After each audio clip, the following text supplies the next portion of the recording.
Welcome to the first module of the Human Factor Skills in Diving microclass. During this module, we're going to take a look at human error, why we can't avoid it, and how, through the application of the skills taught in this class, we can reduce the likelihood of an adverse event occurring. Further, why applying those skills and knowledge will make your job as an instructor easier, or when diving for fun, you'll have a greater awareness of what is going on around you, seeing and noticing more on the dive, thereby creating greater memories. Fundamentally, humans drift.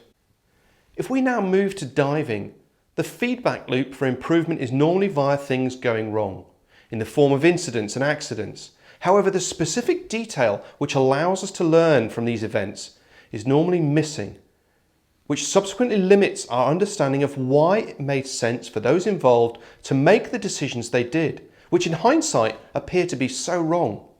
Despite this lack of information, divers often consider and reflect about what went wrong and say that they wouldn't do that they would spot the issues before they became critical. The problem with that mindset is that the specific variables which led to the accident are numerous and unlikely to come together in the same way for a considerable time. And if they did, would you be able to spot them?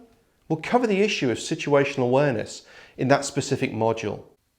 Consider that fundamentally, no one aims to make a decision that will end in disaster, because if they did, they wouldn't do it. This diagram is a model I put together to show the interdependence of the skills we need to become as high-performing individuals or members of high-performing teams.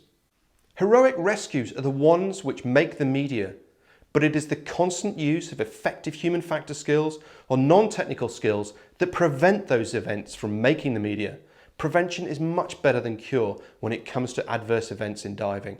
The next module in the class is going to look at decision making, how and why we make the decisions we do, and how to reduce the likelihood of making a bad one.